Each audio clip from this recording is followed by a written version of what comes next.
Is Spiritual Healing by Death the first socially conscious death metal album? Back in 1990, when this was released, death metal was still a new genre. It was only about 3 years old, and there were only a few other death metal bands out there at this time.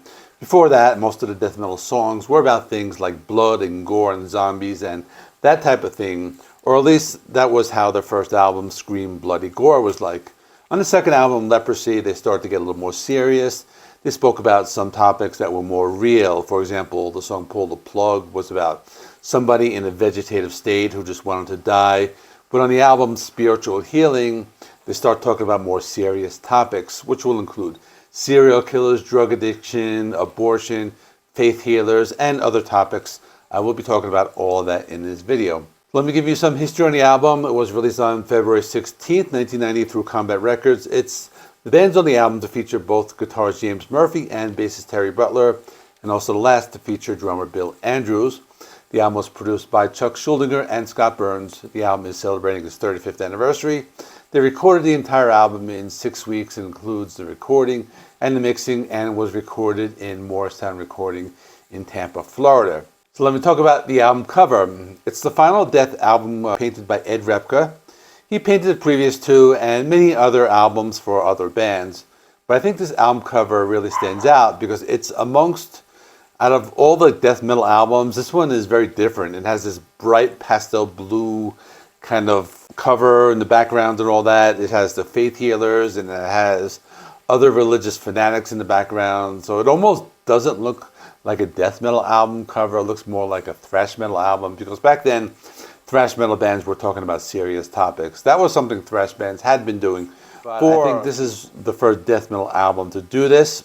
Also, as for the sound, it was a transitional album, because the first two death albums, Scream Bloody Gore and Leprosy, were more straightforward death metal albums with lots of fast rhythms and low guttural vocals. But in this album, they get a little more experimental. They slow down at times. Songs are more mid-paced. There are different time signature changes.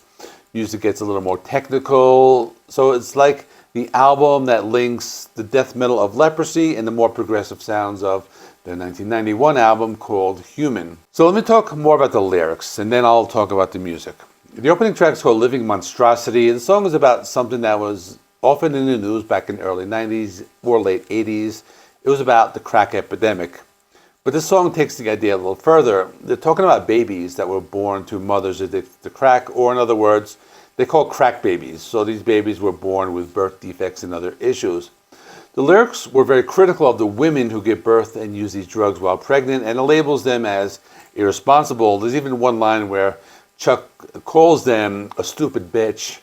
So as you can see right off the bat, it's a very serious song. Now, if you thought that was controversial, Chuck is just getting started, because the next track is called Altering the Future, and this is a song about abortion. It's open to interpretation. Some people have said that Chuck was anti-abortion. Other people have said it's just a song describing the act that's going on. But for me, when I look at the lyrics, it seems to be addressing the idea that it's not the baby's choice to come into this world. It's the mother who is deciding not to let this person into this world. So that's the idea behind altering the future, because we don't know what this baby would have grown up to be. So it's more from the point of discussing whether it's right or wrong.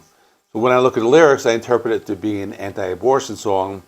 I think he could have went in a different route, and he could have made a gory death metal song. It talks about using scalpels or removing limbs, but none of that is mentioned in the lyrics. Seems to be taking this political stance. But that's my opinion. If you want to discuss it, do so in the comments. Now for this third track, it's a little different. The first one is more aimed at women, but this is just a general song about mental health. The name of it is Defensive Personalities. Basically, the song is about a person who is born with a multiple personality disorder and how this person suffers. So in my opinion, lyrics don't seem to be taking any sort of stance on the topic. It's more about discussing a person who suffers from this multiple personality disorder, how they can get violent in 1 minute and calm in the next. So it's even something similar to a bipolar disorder. And he also mentions in the lyrics how it gets passed down from generations. So that's pretty much what the song's about. Next track is called Within the Mind. And this is not really anything controversial. He's just bringing up these big issues here, basically talking about how the human mind has a lot of power. If you use it correctly, it can help a person grow and transform themselves.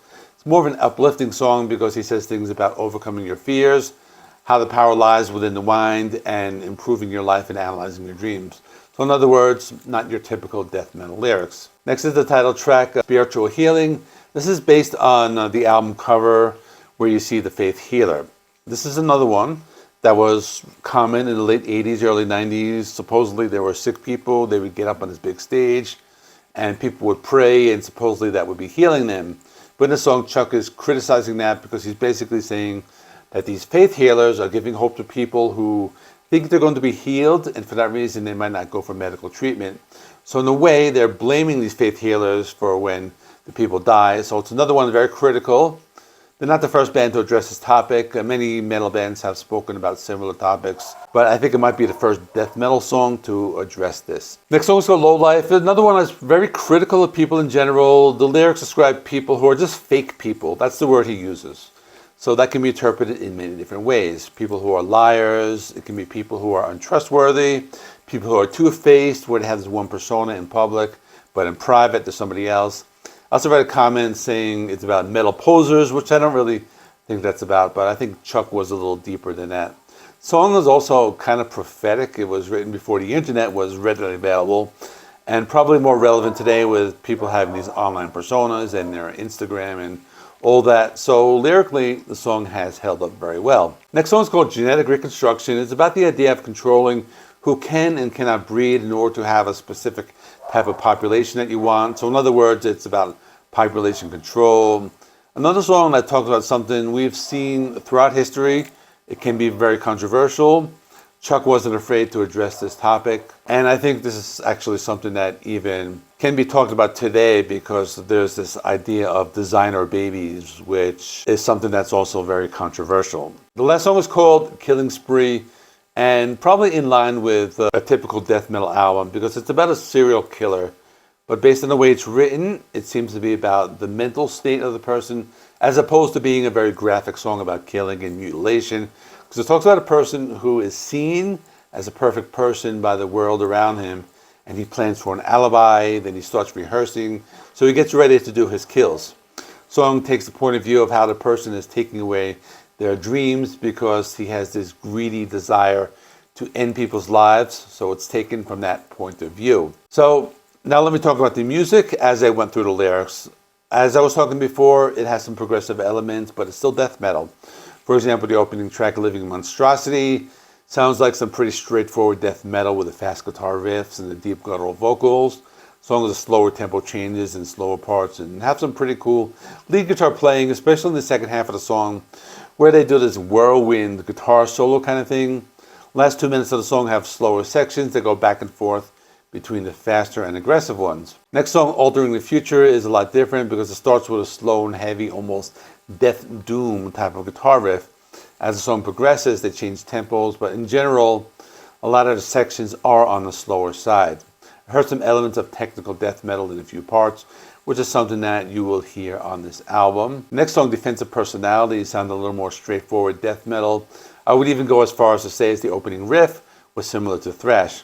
They even used some palm-muted guitar riffs in the first part of the song. I also thought some of the compositions were very derivative of classical music, song had different tempo changes as well as blazing guitar solos. I think the song that showed the biggest change or a sign of things to come is the track Within the Mind. The sound was very reminiscent of the later albums, such as Sound of Perseverance or some of the other later albums. This had more of that progressive death metal sound with slower tempos, and it had more of the typical death metal riffs. But the song is the best example of what the band would become. So in addition, I felt the song had really awesome drumming, some cool bass guitar parts. The song was like the best of both worlds. It had that old death and a new death combined into one song. And the same can be said about Spiritual Healing, another one that had a slower pace and had some progressive metal guitar riffs, in addition to those palm-muted guitar riffs that were reminiscent of thrash metal. Let me also mention this was the longest song at just under 8 minutes and might be the longest death metal song up to that point in time. I could be wrong. I didn't really research that extensively. But what I'm trying to say is that it has the typical fast-paced sound of death metal with the more modern progressive sounding elements. And then there was the song Low Life, which was a mid-paced death metal song with more guitar riffs. It sounded like some of their later work, similar to what you would hear on their next album, Human. The song also had a typical death metal sound with rapid fire drum beats. But there's one part of the song after about a minute and a half where they slow it down to this death doom kind of pace. And here's where you hear one of the most intense screams ever recorded by Chuck. And then they do some more of those palm muted thrash metal style guitar riffs, and then Chuck ends with more of those really intense screams. Song genetic reconstruction is more typical death metal with sounds similar to the first two albums, but there were a few twists and turns here and there, and some more progressive sounding guitar riffs. And the last track, Killing Spree, had some more whirlwind guitar riffs in the intro, but sounded more like classic death metal, but also had a few twists and turns. So in conclusion, is this the first socially conscious death metal album? I guess it could be. Keep in mind it was released early in 1990. There were still a lot of death metal bands that had not even released their debut yet. So yeah, I think it's an important album in the evolution of death metal. It showed that the music was not just about blood and gore and songs that move at breakneck speeds. So let me know in the comments, what are your thoughts on Spiritual Healing? Where would you rank it in their discography? Because this is a band that has a flawless discography. I think you can rank these in any order and it really would make sense. I'm just curious. In the meantime, check out this review I did of the previous album called Leprosy, where I talk more about the lyrics and how they were building up to the lyrical content on this album. Thanks for watching. Please give the video a like. It helps me with the YouTube algorithm. Please subscribe. If you have not already, I do rock and metal reviews, rankings, and more. Thanks for watching. See you in the next one.